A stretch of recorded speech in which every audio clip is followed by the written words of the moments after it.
The lecture hall at Andromeda University's prestigious xenobiology department looked like someone had thrown a zoo, a science fiction convention, and a geometry textbook into a blender and hit puree.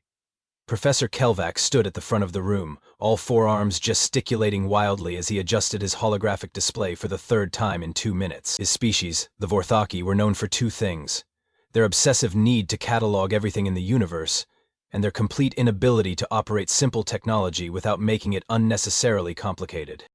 "Students, today we embark on a journey through the galaxy's most terrifying predators," Kelvac announced, his voice carrying that particular blend of academic pomposity and genuine excitement that only comes from someone who has spent way too much time thinking about things that could eat you. His chitinous exoskeleton gleamed under the artificial lighting, as he puffed out his thorax with pride. The classroom itself was a testament to galactic diversity and poor interior design choices. Floating meditation pods accommodated the gaseous Nebulon students, while reinforced titanium benches held the rock-based granitoids. The insectoid buzzlings hung from specially installed ceiling perches, occasionally dropping bits of their molted shells onto the students below, much to everyone's disgust.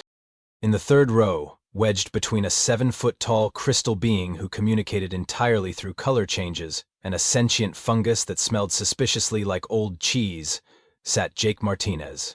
He was the only human in a classroom of 43 beings, and he had earned quite the reputation in his 6 months at Andromeda University.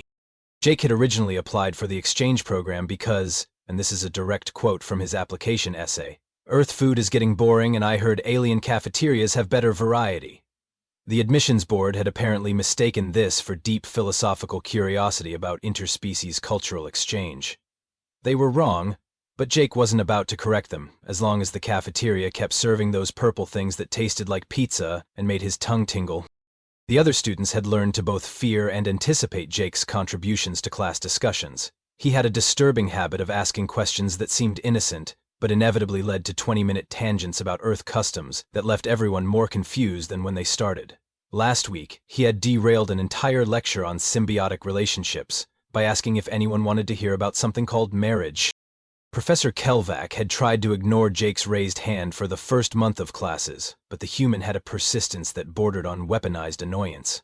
Plus, there was something unsettling about the way Jake would just sit there, hand in the air, staring directly at him with those weird binocular eyes until acknowledged. It was like being watched by a patient predator, which was ironically fitting, given today's topic.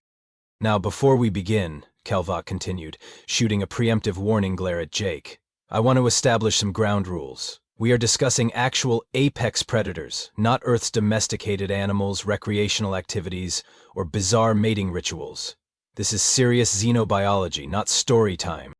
Jake nodded solemnly, his expression the picture of innocence. Several students shifted nervously in their seats, pods or whatever passed for furniture in their particular cases. They had seen that look before. It never ended well for Professor Kelvac's lesson plans.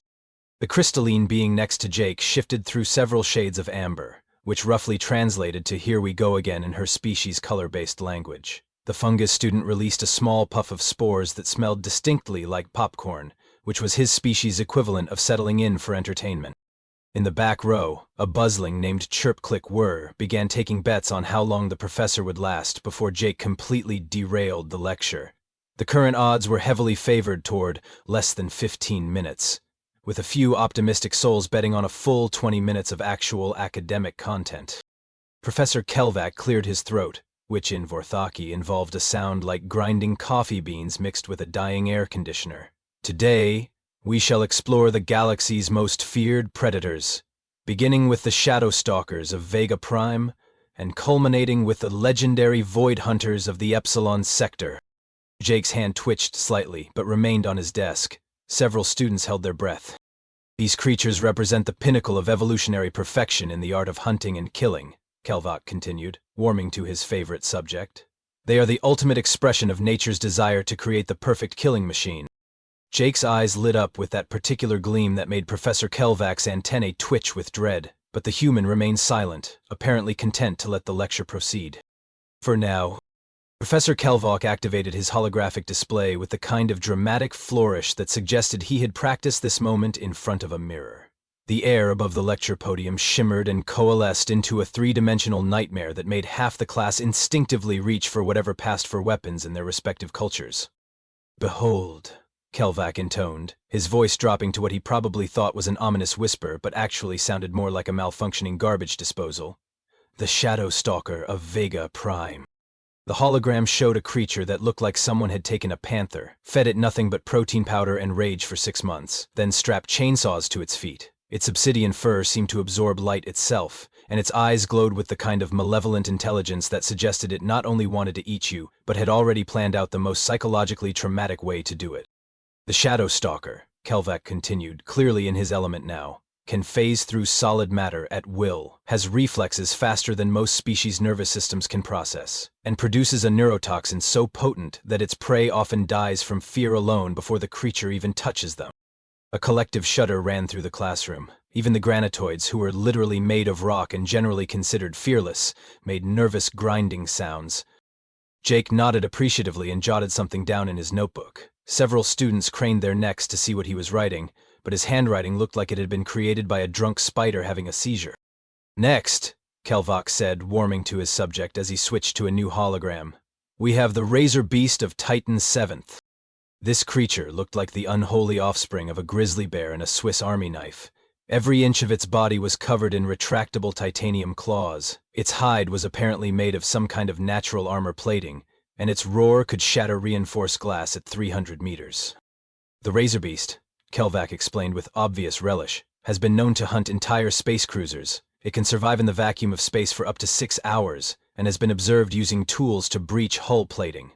There are recorded instances of these creatures learning to operate airlocks. The fungus student released another spore cloud, this one smelling distinctly like anxiety sweat. The buzzlings in the ceiling began making nervous chittering sounds that translated roughly to nope, nope, nope in 17 different dialects. Jake raised his eyebrows and made another note. This time a few students caught a glimpse of what looked like a question mark, followed by several exclamation points. And finally, Professor Kelvak said, building to what he clearly considered his grand finale, the Void Hunter of the Epsilon Sector. The new hologram made the previous creatures look like cuddly pets. The Void Hunter was essentially a living nightmare wrapped in tentacles and bad intentions. It had no fixed form, existing as a constantly shifting mass of dark energy and malevolent purpose. Where it had eyes, there were instead tears in space-time itself, and its mere presence seemed to make reality uncomfortable. The Void Hunter, Kelvak said, his voice now hushed with genuine awe and terror, exists partially outside our dimension. It can manipulate gravity, time, and space itself. It feeds on the life force of entire planets and has been known to hunt starships across multiple galaxies for the simple pleasure of the chase. The classroom had gone completely silent except for the nervous breathing, whirring, crystalline chiming, and various other respiratory equivalents of 43 terrified students. These, my students, represent the absolute pinnacle of predatory evolution, Kelvak concluded, puffing himself up with academic pride. In all my years of study, across all the documented species in our galaxy, these creatures stand alone as the ultimate expression of nature's capacity for creating perfect killing machines. Jake's hand had begun to twitch more noticeably. The crystalline being next to him had shifted to a deep red color that roughly translated to incoming disaster. Several buzzlings had begun quietly placing additional bets on the exact moment Jake would interrupt. These predators have shaped the evolution of countless civilizations, Kelvak continued, apparently oblivious to the growing tension in the room. They represent fears so primal, so fundamental, that they exist in the nightmares of species that have never even encountered them. Jake's hand rose about 2 inches off his desk before he caught himself and forced it back down. A bead of sweat appeared on his forehead. There is no creature in the known galaxy that can match their combination of intelligence, adaptability, and pure predatory instinct, Kelvak declared with finality. Jake's hand shot up like it was spring-loaded. Professor Kelvak's 4 eyes swiveled toward Jake's raised hand, with the kind of resignation usually reserved for natural disasters and tax audits. The entire classroom held its collective breath, which, in the case of the gaseous Nebulon students, created an interesting atmospheric pressure situation that made everyone's ears pop. Yes, Martinez, Kelvak said, his voice carrying the weary tone of a being who had already accepted his pedagogical doom. I suppose you have a question about Earth's, what was it last time? Recreational face-punching? Boxing, Professor, and no, that's not what I wanted to ask about. Jake replied with the kind of innocent smile that had probably gotten him in trouble since kindergarten. I was just wondering about your criteria for apex predators? Several students exchanged glances. This sounded almost reasonable, which was somehow more terrifying than Jake's usual opening gambits. My criteria are based on established xenobiological parameters, Kelvac replied cautiously, like a man defusing a bomb while blindfolded. Size, strength, intelligence, adaptability, and predatory success rate. Right, that makes sense, Jake nodded thoughtfully. But I'm curious about something. You said these represent the ultimate predators in the galaxy. But what about angry Chihuahuas? The silence that followed was so complete it had its own gravitational field. Professor Kelvac's antennae twitched in what might have been confusion or the early stages of a nervous breakdown. What? Kelvac said slowly. About what now? Chihuahuas, Jake repeated helpfully.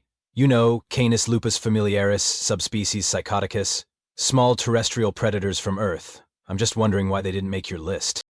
The crystalline being next to Jake shifted through several colors that roughly translated to what fresh hell is this, while the fungus student released a spore cloud that smelled like confused popcorn.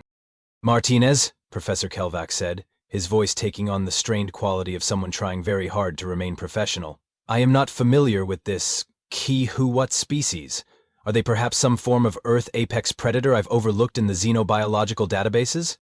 Jake's eyes lit up with the kind of enthusiasm usually reserved for religious experiences and finding money in old jacket pockets. Oh, Professor, you have no idea. Chihuahuas are basically Earth's most psychologically sophisticated predators. They've evolved beyond physical intimidation into pure psychological warfare. A buzzing in the back row made a sound that roughly translated to "here we go" in 6 different dialects. These creatures, Jake continued, settling into what was clearly going to be a detailed explanation, have developed the most advanced form of terror-based hunting strategy in the known universe. They've weaponized their own size disadvantage. Professor Kelvac's expression had moved beyond confusion into the realm of academic curiosity, which was exactly what Jake had been counting on. Weaponize their size disadvantage? That seems counterintuitive. That's what makes them so brilliant, Jake said, leaning forward with the intensity of someone sharing classified military secrets. See, most predators rely on being bigger and scarier than their prey. Chihuahuas realize that being small and apparently helpless actually makes them more terrifying. The classroom was now hanging on every word. Even the granitoids had stopped their nervous grinding to listen. They've mastered what Earth scientists call the Napoleon complex, predatory strategy, Jake explained with complete scientific seriousness. By appearing small and harmless, they lull their prey into a false sense of security. Then they unleash a psychological assault so devastating that victims often suffer permanent trauma. Psychological assault? Kelvac asked, despite himself becoming genuinely intrigued. The primary weapon is something called the bark, Jake said, his voice dropping to an ominous whisper. It's not just a sound, Professor. It's a precisely calibrated acoustic weapon designed to trigger the fear response in creatures hundreds of times their size. They can produce sounds at frequencies that bypass rational thought and go straight to the panic center of the brain. A collective shudder ran through the classroom. Several students began taking notes. But that's just their opening gambit, Jake continued, clearly enjoying himself now. Chihuahuas have also developed advanced tactical intelligence. They can assess a target's psychological weaknesses within seconds and deploy specific terror strategies tailored to each individual victim. Such as? Professor Kelvac asked, apparently forgetting that he was supposed to be teaching the class. Well, Jake said thoughtfully, they've mastered the art of the false retreat. They'll appear to flee, causing their prey to believe the threat has passed. Then, just when the victim relaxes, they launch a surprise counterattack from an unexpected angle. Usually while the prey is trying to eat, sleep, or use the bathroom. The fungus student released what could only be described as horrified popcorn spores. They've also developed something called pack coordination without communication, Jake added. Multiple Chihuahuas can coordinate complex assault patterns without any visible or audible signals. Scientists believe they may have developed a form of telepathic link, though this remains unproven. Professor Kelvac's 4 hands were now unconsciously taking notes. This is remarkable. How large are these creatures? Jake held up his hands about 6 inches apart. Oh, they're tiny, usually between 2 to 6 pounds. That's what makes them so terrifying. The classroom erupted in confused murmurs, clicks, and various alien expressions of disbelief. 6 pounds? Professor Kelvac's voice cracked slightly, which in Vorthaki sounded like someone stepping on a bag of chips. You're telling me that a 6-pound creature has developed advanced psychological warfare tactics? Oh, that's nothing, Jake said, pulling out what appeared to be a standard Earth tablet. Professor, would it be possible to link this to your holographic display system? I happen to have some documentary footage of Chihuahuas in their natural hunting environment.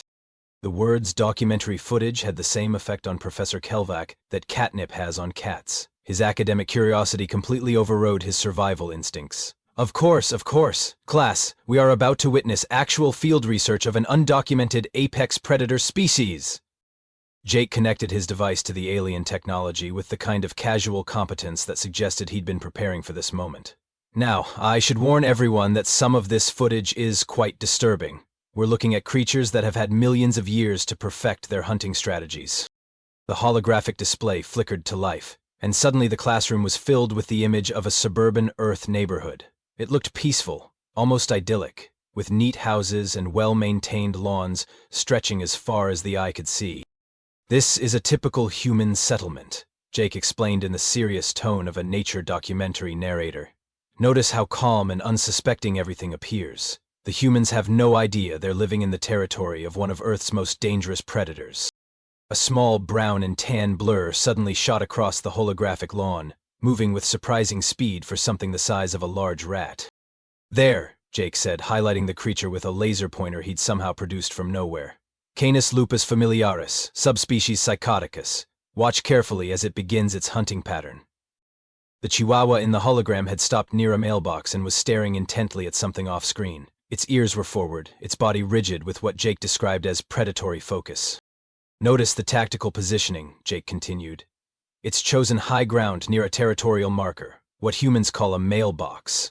This gives it both a strategic advantage and psychological dominance over its hunting territory. Suddenly, a human figure appeared in the hologram, a mailman walking casually up the street, completely unaware of the danger lurking nearby. The prey approaches, Jake whispered dramatically. A full-grown human male, approximately 180 pounds. Notice how the Chihuahua has remained perfectly still, waiting for the optimal moment to strike. The mailman stepped onto the property, and the Chihuahua exploded into action.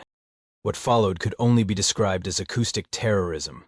The tiny creature began producing a series of barks, yips, and sounds that seemed to defy the laws of physics regarding how much noise something that small could actually make. The mailman nearly jumped out of his skin, stumbling backward and clutching his chest. Magnificent, Jake breathed with genuine admiration. A textbook example of the surprise acoustic assault. Notice how the Chihuahua has calculated the exact moment when the prey would be most vulnerable. Mid-step, off balance, and psychologically unprepared for attack. Several students had begun making notes. The buzzlings were chittering nervously among themselves, and one of the granitoids was making sounds like grinding granite mixed with whimpering. But watch this, Jake continued. This is where we see the true sophistication of Chihuahua hunting strategy. As the mailman tried to continue his route, the Chihuahua began following him, maintaining a precise distance while continuing its psychological assault. Every time the mailman moved, the creature adjusted its position to maintain optimal terrorizing range. It's hurting him, Professor Kelvac whispered in horrified fascination. Exactly, Jake said with pride. The Chihuahua isn't trying to physically harm its prey. That would be crude and inefficient. Instead, it's conducting a masterclass in psychological manipulation, forcing the much larger creature to move according to its will. The footage switched to a new scene, this time showing a Chihuahua inside a house, facing off against what appeared to be some kind of mechanical cleaning device. This next clip demonstrates the Chihuahua's remarkable adaptability, Jake explained. When faced with unfamiliar prey, they can rapidly develop new hunting strategies. The vacuum cleaner began moving across the floor, and the Chihuahua immediately went into what could only be described as berserker mode. It launched itself at the machine with the kind of suicidal courage usually reserved for action movie heroes, barking and snapping at something that was easily 10 times its size. Incredible, Jake marveled. Notice how it's identified the vacuum cleaner's primary weakness, its power cord. The Chihuahua is attempting to sever the creature's lifeline while simultaneously using psychological warfare to confuse and disorient it. But surely, Professor Kelvac interjected, his scientific skepticism finally kicking in, this is just territorial behavior, not actual predation? Jake shook his head sadly. That's what makes Chihuahuas so dangerous, Professor. They've evolved beyond the need for traditional predation. They don't hunt for food, they hunt for sport. For the sheer psychological satisfaction of dominating creatures larger than themselves. The footage changed again, now showing what appeared to be an empty backyard. Nothing happened for several seconds. Watch carefully, Jake said. This demonstrates the Chihuahua's most advanced hunting technique, the phantom enemy strategy. Suddenly, the Chihuahua appeared from behind a bush and began barking furiously at absolutely nothing. It ran back and forth across the yard, apparently engaged in mortal combat with invisible opponents. This is perhaps their most psychologically sophisticated attack, Jake explained with academic seriousness. By appearing to detect threats that no other creature can perceive, they create an atmosphere of constant paranoia and unease. Other creatures in the area become convinced that dangers exist all around them, even when nothing is there. The alien students were now genuinely disturbed. Several had moved closer together for comfort, and the crystalline being had shifted to a color that roughly translated to existential dread. But here's the truly terrifying part, Jake continued, switching to footage of a tiny Chihuahua somehow managing to corner a Great Dane that was approximately 20 times its size. They've learned to hunt in packs. The footage showed 3 Chihuahuas working in perfect coordination to systematically terrorize the much larger dog.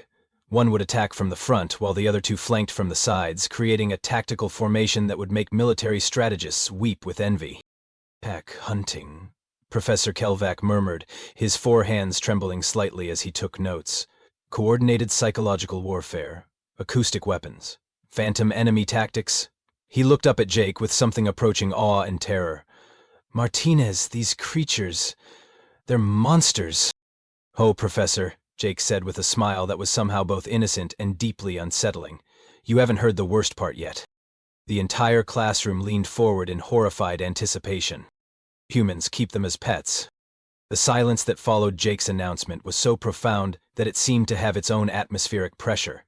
Several students had stopped breathing entirely, which for the gaseous nebulons created a concerning drop in classroom humidity.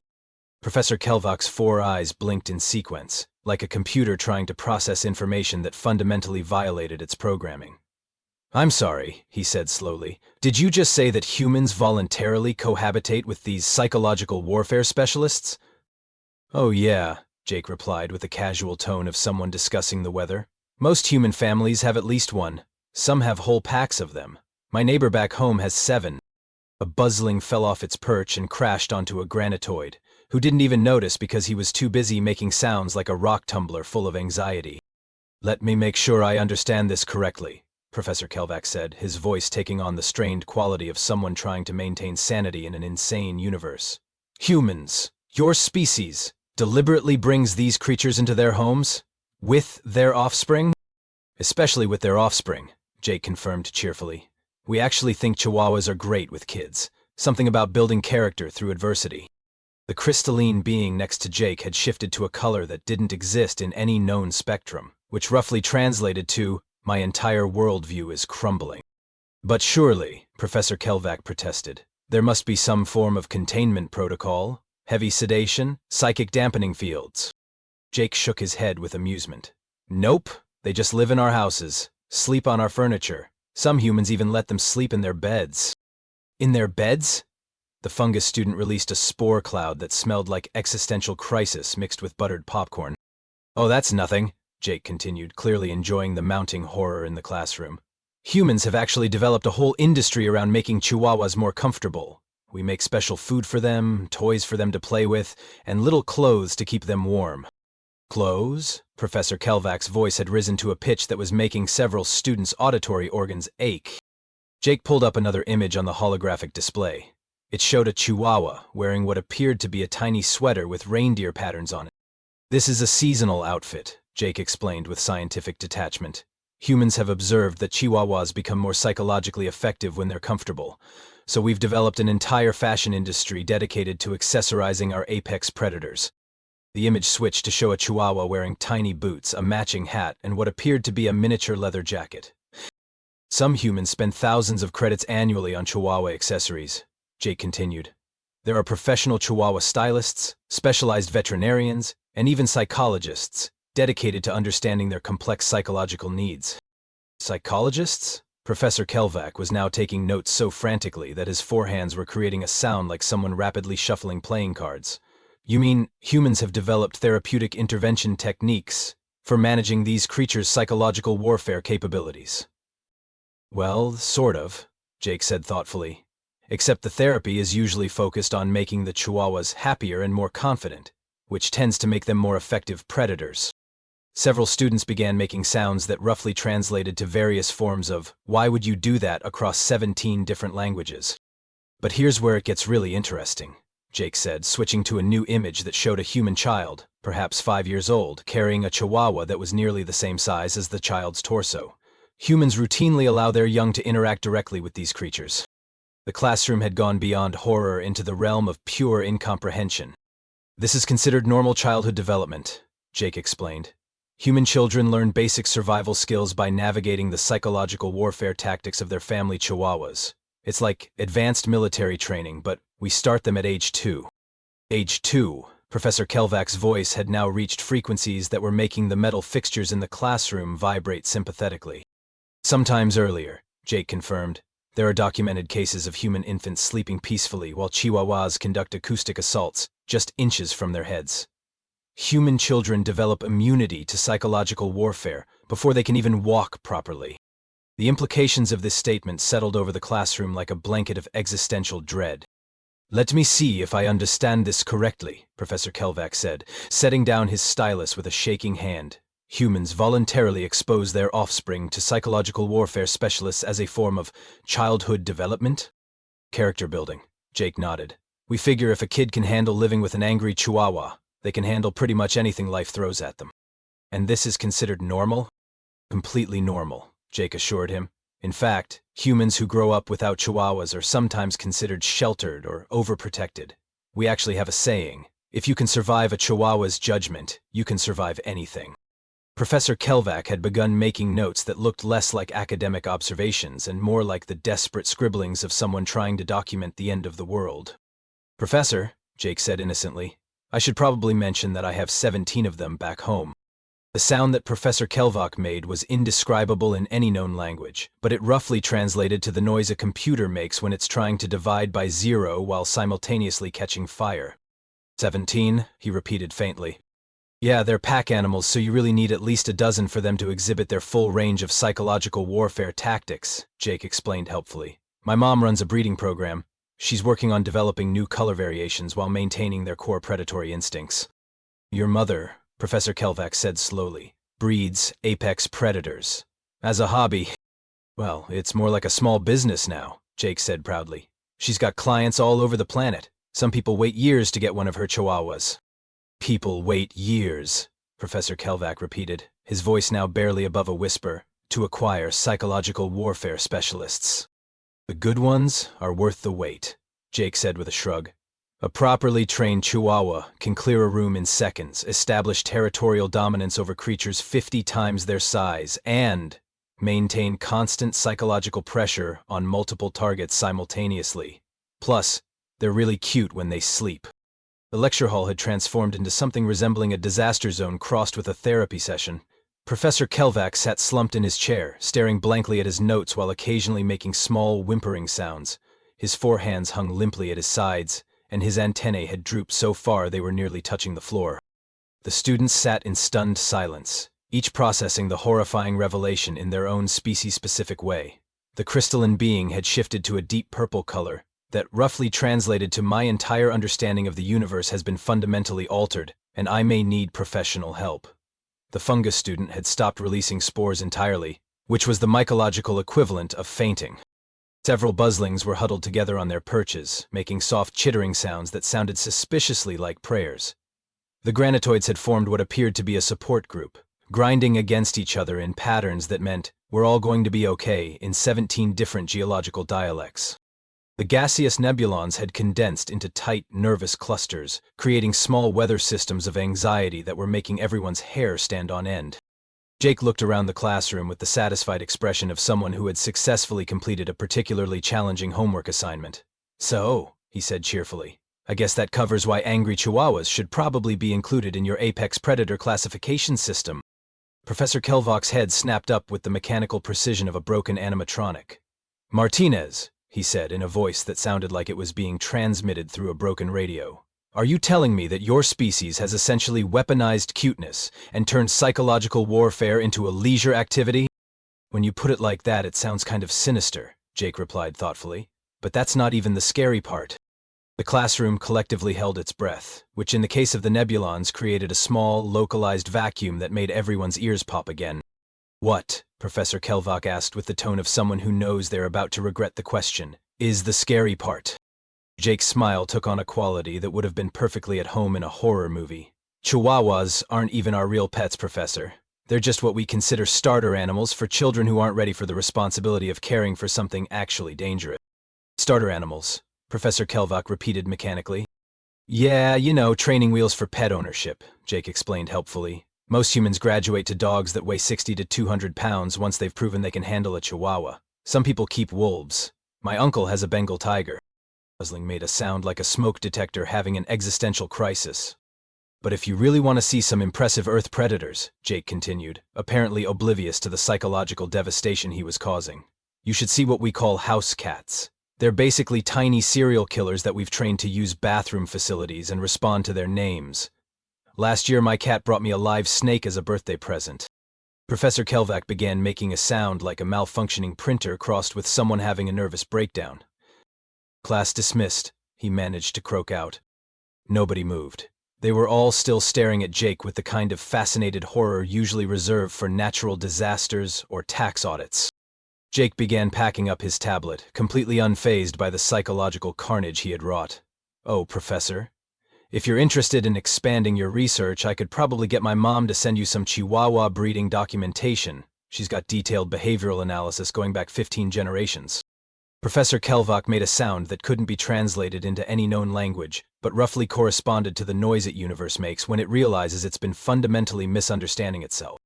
As Jake headed toward the door, he turned back to address the still stunned classroom.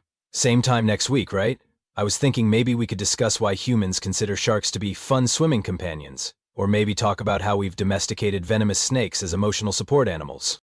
The sound of 43 alien minds collectively breaking was surprisingly musical. Jake waved cheerfully as he left the lecture hall, whistling a tune that sounded suspiciously like something you might hear in a horror movie right before the monster appears. Behind him, Professor Kelvock slowly reached for his communication device and began typing what appeared to be his resignation letter. In the back row, a buzzling, who had bet on complete psychological breakdown of the instructor within 30 minutes, quietly collected his winnings.